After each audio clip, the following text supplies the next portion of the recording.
اچھا، یہ تقدیر کیا شے ہے؟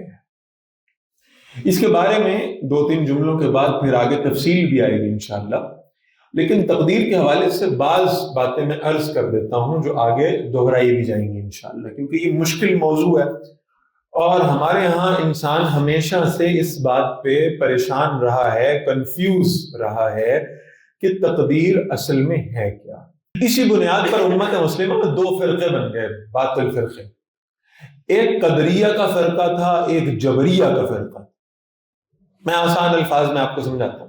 ان کا خیال یہ تھا کہ اللہ نے ایک تقدیر مقرر کر دی ہے، تقدیر، اور ہمارے ہاں بہت سارے ہمارے نوجوان نسل کے لوگ ہیں، بلکہ بزرگ بھی ہیں جن کو یہ مسئلہ ابھی تک واضح نہیں ہے۔ وہ کہتے ہیں کہ تقدیر سے کیا مراد ہے؟ اللہ نے سب کچھ لکھ دیا ہے۔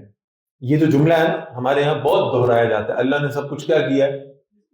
لکھ دیا ہے۔ تو چونکہ اللہ نے سب کچھ لکھ دیا ہے تو اس کا مطلب یہ ہوا کہ اب ہر شے تو لکھی ہوئی ہے اور ہونا وہی ہے جو اللہ نے لکھا ہوا ہے۔ اس پر اب ایک بہت بڑا کوسچن مارک پیدا ہوتا ہے۔ اس مسئلے کو خوب سمجھ لیں اور احتیاط سے سمجھ لیں، اس لیے کہ یہ مسئلہ ہمارے ہاں میں نے دیکھا ہے بڑے بڑے حضرات کو بھی بعض اوقات، بڑے دیندار نیک لوگوں کو بھی بعض اوقات کلیئر نہیں ہوتا۔ اللہ نے سب کچھ لکھ دیا ہے، اب لکھا ہوا ہے تو ہو رہا ہے، اور ہونا ویسے ہی ہے جیسے اللہ نے لکھ دیا۔ لہذا اب یہاں ذرا رک جائیں، پھر سوال یہ پیدا ہوتا ہے کہ اگر اللہ نے ہی لکھ دیا ہے سب کچھ تو پھر اللہ نے مجھے کس بات کی چوائس دی ہے؟ میرے پاس تو کوئی چوائس نہیں۔ تو مجھے کہا جا رہا ہے کہ فَأَلْهَمَهَا فُجُورَهَا وَتَقْوَاهَا، تو 2 راستے اللہ نے دیے، ایک نیکی کا ایک برائی کا، اور پھر کہا ہے ان میں سے ایک راستہ چنو، نیکی کا چنو گے جنت میں جاؤ گے، برائی کا چنو گے تو جہنم میں جاؤ گے۔ تو تقدیر تو پہلے سے لکھی ہوئی ہے بھائی۔ ایک نیک آدمی ہے، وہ جا کے نماز پڑھتا ہے، روزہ رکھتا ہے، سب کچھ کرتا ہے، بہت اچھی بات ہے۔ ایک برا آدمی ہے، شراب پیتا ہے، اس کی تقدیر میں لکھا ہوا ہے اس نے شراب پینی ہے۔ نہیں سمجھ آ رہی؟ اس کی تقدیر میں لکھا ہوا ہے نا کہ یہ شراب پیے گا، سگریٹ پیے گا، نشہ کرے گا، زنا کرے گا، بے حیائی کرے گا، اس کی تقدیر میں لکھا ہوا ہے۔ لہٰذا اب اسے سزا کیوں ملنی ہے؟ یہ اتنا زیادہ سوال پوچھا جاتا ہے ہم سے، اتنا زیادہ سوال پوچھا جاتا ہے کہ بعض وقت جواب دے دے کے انسان کہتا ہے کہ بھائی ابھی کتنی مرتبہ سمجھاؤں۔ ایک آدمی برائی کر رہا ہے، اللہ نے لکھ دیا، اس کے بعد برا آدمی یہ جہنم میں جائے گا۔ اگلا جملہ ہمارے جو عقیدۃ الطحاویہ میں شامل ہے اس میں یہ الفاظ ہیں کہ وہ اللہ کو پہلے پتہ ہے کہ جنت میں کس نے جانا، جہنم میں کس نے جانا۔ تو بھائی جب یہ سارا کچھ اللہ نے لکھ دیا پہلے ہی، تو پھر یہ سارا تو ایک معاذ اللہ ثم معاذ اللہ ایک ڈرامہ ہوا نا۔ کیا خیال ہے؟ یہ جو فری ول کا لفظ ہے کہ اللہ نے ہمیں فری ول عطا فرمائی، یہ کون سی فری ول ہوئی؟ سب کچھ تو لکھا ہوا ہے پہلے سے۔ نہیں میرے خیال بات سمجھ میں آ رہی؟ سب کچھ تو اللہ نے لکھا ہوا ہے، مجھ سے کس بات کی پوچھ گچھ کرنی ہے؟ ایک اللہ نے پہلے لکھ کے میرے بارے میں بھیجا، یہ چوری کرے گا، یہ ڈاکہ ڈالے گا، یہ زنا کرے گا، یہ شراب پیے گا، یہ نشہ کرے گا۔ اب اللہ کہہ رہے ہیں میں تمہیں قیامت والے دن دوبارہ اٹھاؤں گا، پھر تمہیں بلاؤں گا، پھر تمہارا نامہ اعمال کھولوں گا، پھر تم سے پوچھوں گا تم نے یہ کیوں کیا، پھر اس کے بعد تمہاری پوچھ گچھ کرنے کے بعد تمہارے اچھے اعمال دائیں پلڑے میں ڈالوں گا، بائیں برے بائیں پلڑے میں، دونوں اللہ نے لکھے ہوئے تھے، میرا قصور کیا ہے؟ نہیں سمجھ آ رہی بات میرا خیال؟ ایسے ہی ہے نا، وہ برے اعمال بائیں پلڑے میں ڈالیں گے، پھر اس کے بعد وزن ہوگا، پھر اس کے بعد اگر بایاں پلڑا جھک گیا، دایاں ہلکا ہو گیا، تو پھر اللہ کہیں گے تو نے غلط کیا، چل جہنم میں آگ میں جل جا، پھر جہنم میں گھسیٹ کے پھینک دیا جائے گا۔ تو بھئی یہ تو اللہ نے لکھا تھا میرے لیے پہلے سے ہی، تو میرا اس سب میں کیا قصور ہے؟ میں تو شریف آدمی ہوں۔ نہیں سمجھا؟ سوال ہے نا، بڑا جنون سوال ہے، اور یہ ضروری ہے کہ ہم تقدیر پہ ایمان لائیں، اس لیے کہ تقدیر پر ایمان لانا، آپ نے وہ وقدر خیرہ و شرہ کے الفاظ پڑھے ہوئے ہیں نا ایمان مفصل میں، اس کا مطلب ہے کہ اللہ کی تقدیر پہ تو ایمان لانا ہے، تو اس کا مطلب اللہ نے سب کچھ لکھا ہوا ہے۔ اب مجھ سے سوال کیوں ہے؟ اچھا، اور پوچھنے والے بھی جب یہ سوال پوچھتے ہیں نا، یہ بڑا انٹرسٹنگ ایک پوائنٹ ہے، جب پوچھنے والے سوال پوچھتے ہیں تو وہ کہتے ہیں اللہ نے میرے بارے میں سب کچھ لکھا ہوا ہے، تو مجھے پھر جہنم کی سزا کیوں ملے گی؟ تو اللہ نے لکھا۔ کوئی یہ نہیں پوچھتا کہ اللہ نے سب کچھ لکھا ہوا ہے تو مجھے جنت کاہے کو ملے گی؟ تو اللہ نے لکھا ہوا تھا کہ میں نے نمازیں پڑھنی، میرا تو کوئی کریڈٹ نہیں ہے۔ نہیں سمجھ آ رہی؟ سوال تو یہ بھی بنتا ہے نا پھر کہ پھر میری نمازیں بھی میرا کریڈٹ نہیں ہونی چاہیے، میرے روزے بھی میرا کریڈٹ نہیں ہونا چاہیے، میرا حج عمرہ زکوٰۃ صدقہ بھی میرا کریڈٹ نہیں ہو، کیونکہ اللہ نے لکھا ہوا ہے کس نے نماز پڑھنی۔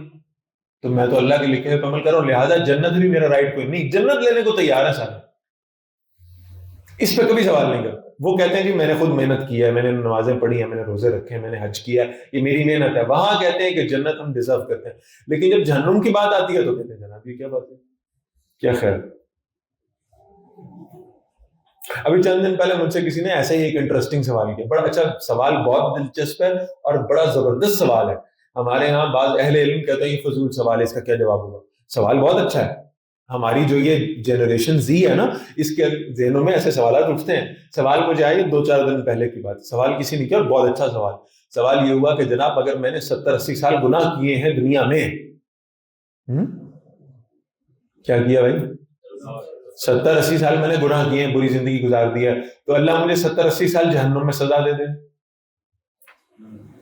اللہ جب جہنم کی بات کرتا تو کہتا خالدین فیہا، اس جہنم میں یہ ہمیشہ والا کام ٹھیک نہیں ہے۔ اگر غلطیاں 70 سال کی ہیں تو پھر عذاب بھی 70 سال ہونا چاہیے۔ کیا خیال ہے؟ سوال ہے نا؟ اچھا، بڑا جینوئن سوال ہے۔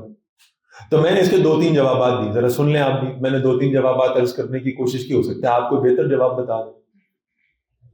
میں نے کہا جی بات بڑی سادہ ہے۔ پہلی بات یہ ہے کہ ایک آدمی چند سیکنڈ میں ایک دوسرے آدمی کو قتل کر دیتا ہے، کرتا ہے نہیں کرتا؟ اس پہ آپ عمر قید کی سزا دیتے ہیں، تو قتل تو ہوا 3 سیکنڈ میں، سزا بھی کیا خیال ہے 3 سیکنڈ کی نہیں ہونی چاہیے؟ دلیل ہے نا؟ اچھا اسی کو ذرا ایک دوسرے انداز سے بھی آپ سوچیں، پیپر آپ لکھتے ہیں 3 گھنٹے میں بیٹھ کے، ایسے ہی ہے 3 گھنٹے بیٹھ کے آپ نے پیپر لکھا، آپ کا رزلٹ آیا، آپ پاس ہو گئے، ساری زندگی کے لیے پاس ہو گئے۔ کیوں بھائی؟ یہ کامیابی 3 گھنٹے کی نہیں ہونی چاہیے تھی کیا؟ آپ کو پاس کا آپ نے 3 گھنٹے بیٹھ کے پیپر لکھا ہے تو پھر آپ کو پاس کا نوٹیفیکیشن بھی 3 گھنٹے کا ملنا چاہیے تھا۔ کیا خیال ہے؟ اور تیسری بات میں نے عرض کی کہ پھر آپ کو یہ 2 سوال کرنے چاہیے تھے۔ پہلا سوال یہ کہ اگر 70 سال گناہ ہوئے تو پھر عذاب بھی 70 سال ہونا چاہیے، تو پھر آپ اس کو وائس ورسا بھی لیں کہ اگر نیکیاں 70 سال کی ہیں تو آپ اللہ سے ڈیمانڈ کریں کہ مجھے 70 سال جنت میں رکھ کے جوتے مار کے باہر نکالیں کہ بیٹا تیرا ٹائم پورا ہو گیا۔ کیا خیال ہے؟ یہاں نہیں کہیں گے، یہاں کہیں گے نہیں جنت میں خالدین فیہا ٹھیک ہے، ایسا ہے یا نہیں؟ جنت میں خالدین فیہا بالکل ٹھیک ہے، جہنم میں جو ہے نا یہ ذرا یہ ٹھیک نہیں ہے۔ میری بات سمجھ آ رہی؟ جنم سوال۔ اسی طرح یہ تقدیر کا سوال بھی بہت امپورٹنٹ ہے، بہت زیادہ پوچھا جاتا ہے، بھائی اللہ نے سب کچھ میرے لیے لکھ دیا ہے تو مجھے پھر سوال کیوں ہے، میرے سے حساب کیوں ہے، مجھے سزا کیوں ہے، مجھے عذاب کیوں ہے؟ سب کچھ تو لکھا ہوا ہے۔ بالکل جنم سوال۔ اور میں آپ کو اپنی کیفیت بتاتا ہوں، آپ لوگ شاید ماشاءاللہ میرے سے زیادہ ذہین ہوں گے، لیکن جس زمانے میں میں پڑھتا تھا تو میں نے تو اس مسئلے پر کتابیں کھنگال ماری اور پھر بالآخر میں اس نتیجے پہ پہنچا، وہ جو ہمارے علماء لکھتے ہیں نا، اور بہت اچھا جملہ جو لکھتے ہیں، وہ کہتے ہیں بھائی بعض چیزیں ایسی ہوتی ہیں جو انسان کے فہم سے باہر ہوتی ہیں، لہٰذا تقدیر کا مسئلہ انہی مسائل میں سے ایک ہے۔ بلکہ بعض علماء نے تو یہ جملہ لکھا ہے عربی میں، وہ کہتے ہیں تقدیر کے مسئلے میں زیادہ گہرائی میں جانا کیا ہے؟ گمراہی کا سبب ہے۔ تقدیر کے مسئلے میں زیادہ گہرائی میں جانا کیا ہے؟ گمراہی کا سبب ہے۔ تو میں کتابیں پڑھتا تھا، دلائل تلاش کرتا تھا، تقدیر کے مسئلے پہ کس نے کیا لکھا، بڑی بڑی کتابیں لکھی ہوئی ہیں لوگوں نے، پڑھی میں نے اور نہیں سمجھ آئی۔ واقعتاً آپ کو بتا رہا ہوں، حقیقت میں بتا رہا ہوں، نہیں سمجھ آئی۔ آخر پہ آ کے پھر میں اس پہ اٹک جاتا تھا کہ سب کچھ اللہ نے لکھا ہوا ہے تو پھر تو سوال جواب کا کوئی جواز نہیں بنتا نا، پھر تو جواز نہیں۔ اس بات پہ آ کے میں اٹک جاتا تھا، اور پھر میرے پاس ایک ہی بات ہوتی تھی کہ میں یہ کہتا تھا نہیں بھائی اس سے زیادہ گہرائی میں جاؤ گے غالب تو ڈوب جاؤ گے۔ کیا خیال ہے؟ پھر ایک بار یہ ہوا کہ میں اپنے استاد محترم رحمہ اللہ کے پاس بیٹھا ہوا تھا، اللہ تعالیٰ ان کی قبر کو نور سے منور فرمائے، تو میں نے ان سے کہا استاد جی مجھے نا تقدیر کا مسئلہ کو نہیں سمجھا، ایمان میں لے آیا ہوں کیونکہ اللہ نے کہا ہے کہ یہ ایسے ہے تو اس کا مطلب ہے ایسے ہی ہے، ٹھیک ہے، لیکن سمجھ سے میری باہر ہے. تو بالکل وہ بلائنڈ فالوئنگ والا معاملہ ہے. خاموشی سے آنکھیں بند کرو, تقدیر پہ ایمان لے, بس ہے تو ہے. بس سمجھ نہیں آ رہا مجھے یہ مسئلہ کہ یہ تقدیر ہے کیا. تو استاد محترم نے جو جملے ارشاد فرمائے, میں ان جملوں کو تھوڑا سا کھول کے, انہوں نے تو خیر مختصر بات کی, لیکن واللہ میں آپ سے یہ بات کر رہا ہوں, 3 قسمیں کھاتا ہوں, واللہ باللہ تاللہ میں آپ سے یہ کہہ رہا ہوں کہ مجھے 5 منٹ میں میرے استاد نے تقدیر کا مسئلہ واضح کر دیا, الحمدللہ. اس کے بعد مجھے کبھی وہ مشکل آئی نہیں. تو میں کوشش کرتا ہوں کہ آج 5-7 منٹ میں یہ مسئلہ آپ کے سامنے واضح کروں, اور پھر آخر میں آپ کی رائے لے لوں گا کہ واضح ہو گیا. اچھا, اس سے زیادہ وضاحت کی ضرورت ہے بھی نہیں, جتنا واضح ہونا چاہیے اتنا, ٹھیک ہے. تو انہوں نے فرمایا بیٹا سب سے پہلا کام تو یہ کرو کہ اپنے ذہن سے یہ جملہ نکالو کہ سب کچھ اللہ نے لکھا ہوا ہے. سب کچھ اللہ نے, یہ جملے کو کیا کرو, نکالو. سب کچھ نکالو. اچھا کیوں نکالو بھائی؟ اس لیے نکالو کہ جب ہم یہ جملہ بولتے ہیں نا کہ تقدیر میں اللہ نے سب کچھ پہلے سے لکھ رکھا ہے, تو لکھ رکھا ہے سے ہمارے ذہن میں پھر اگلی بات یہ آتی ہے, جیسے ہم کوئی مشین خریدتے ہیں نا, واشنگ مشین خریدی, جوسر خریدا, کوئی اوون خریدا, کوئی مشین خریدی آپ نے, تو اس مشین کے ساتھ ایک مینول آتا ہے, انسٹرکشن مینول آتا ہے, اس میں لکھا ہوتا ہے کہ ایک نمبر بٹن دبائیں گے تو یہ ہوگا, 2 نمبر بٹن دبائیں گے تو یہ ہوگا, 3 نمبر بٹن دبائیں گے تو یہ ہوگا. بات سمجھ آ رہی؟ تو ہم یہ سمجھتے ہیں کہ جیسے وہ مشین کے ساتھ ایک انسٹرکشن مینول آتا ہے نا, انسانوں کے حق میں تقدیر یہ والی شے ہے, ایک کتاب ہے. اللہ نے پہلے سے پروگرام کر دیا ہے کہ اس نے یہ کرنا ہے, یہ کرنا ہے, یہ کرنا ہے, اس کا یہ کام ہے, یہ فنکشن جس کے اندر پائے جاتے ہیں. ایک آدمی ہے جس کو اللہ نے بنایا ہے, اس کے اندر اللہ نے سگریٹ پینے کا شوق ڈال دیا ہے, اب یہ کیا کرے گا, یہ پیے گا. اس کو ساری دنیا روک لے, کم وقت پیتا جائے گا. اس کا مطلب یہ ہوا کہ یہ اس کا قصور ہو گیا. اور اس کا نتیجہ یہ نکلتا ہے کہ ہم تقدیر کے مسئلے کو یوں سمجھتے ہیں جیسے انسان کو روبوٹک مخلوق ہے, روبوٹک کریشن ہے, کہ اللہ نے اس کو پروگرام کر دیے ہوئے اور اس نے وہی کرنا ہے جو اللہ نے اس کے لیے لکھ دیا. اللہ نے لکھ دیا ہے کہ یہ نماز پڑھنے نہیں جائے گا, تو اس نے نہیں جانا. اس بیچارے کا کیا قصور ہے؟ اللہ نے لکھا ہوا تھا کہ اس نے نماز کو نہیں پڑھنی. بھائی بات میری سمجھ میں آ رہی ہے نہیں آ رہی؟ تو یہ روبوٹک کریشن بن جاتی ہے.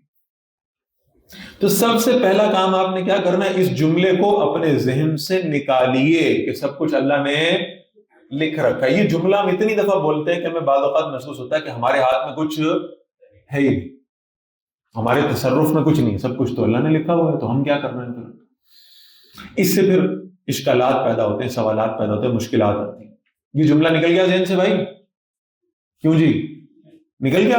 اب آگے چلتے. تو استاد جی نے پھر ایک مثال دی. میرے پاس ایک ہی مثال ہے کیونکہ انہوں نے مجھے ایک ہی عطا فرمائی ہے. آپ کے ذہن میں کوئی اور اچھی مثال آئے تو مجھ تک پہنچائیے گا, لیکن مثال بڑی اچھی. وہ فرماتے تھے بیٹا دیکھو بات یہ ہے کہ اگر ایک شخص سڑک پر موٹر سائیکل چلا رہا ہے, ٹھیک ہے, آپ اس سڑک پہ پیدل چل رہے ہیں, کسی فٹ پاتھ پہ آپ پیدل واک کر رہے ہیں, واک کرتے کرتے سڑک پہ رش بھی موجود ہے, گاڑیاں بھی آ جا رہی ہیں اور ٹریفک بھی موجود ہے.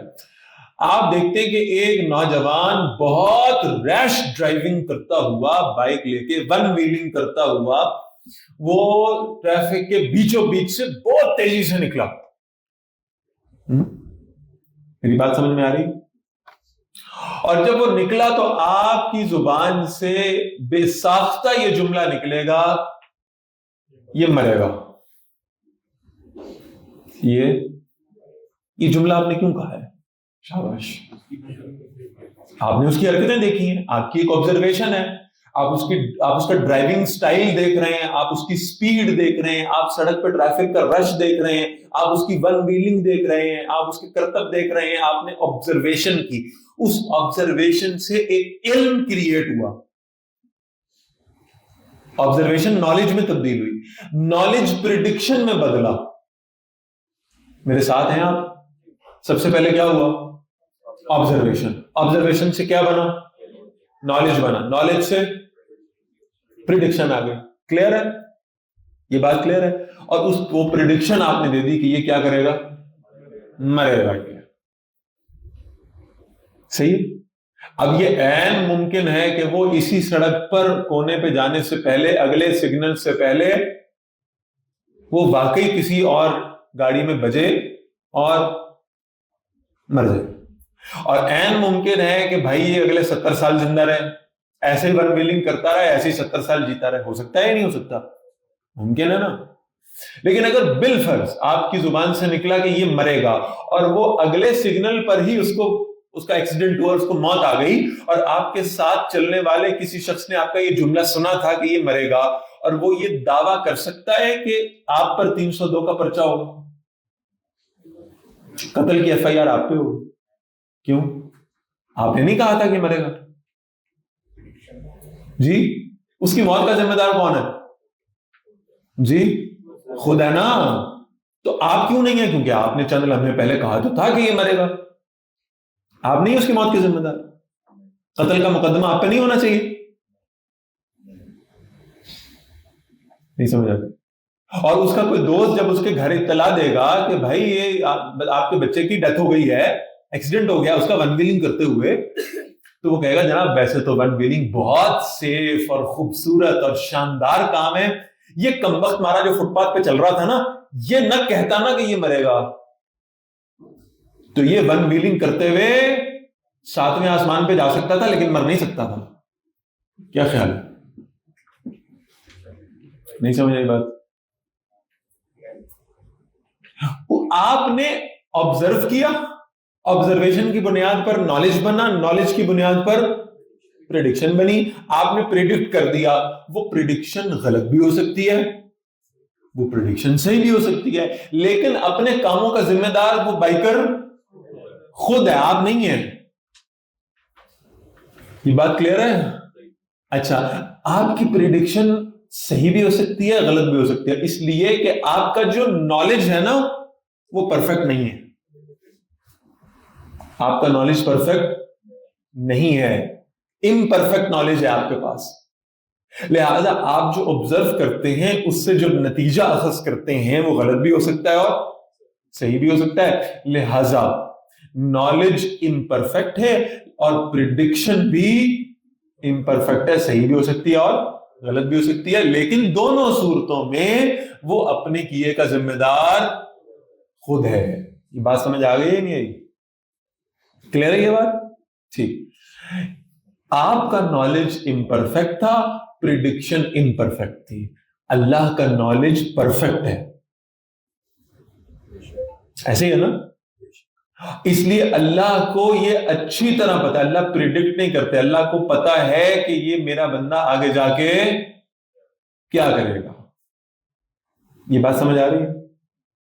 لہذا اب ایک جملہ لے لیں اس مثال کے بعد، اور اس جملے پر اپنے اگلے سوالات کو یا ذہن میں اٹھنے والے اگلے اشکالات کو یہیں پر روک دیں، کیونکہ یہ جملہ اتنا قیمتی جملہ ہے کہ یہ تقدیر سے متعلق آپ کے ذہن میں پھیلے ہوئے بہت ساری ایمبیگوٹیز کو انشاءاللہ دور کر دے گا.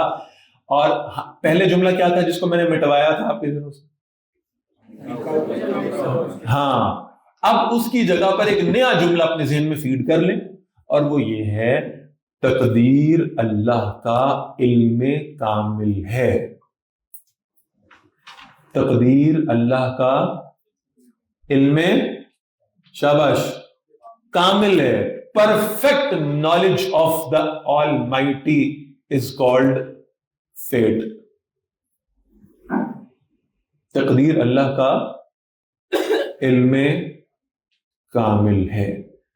علم کی بنیاد پر اللہ سے کوئی سوال نہیں کیا جا سکتا.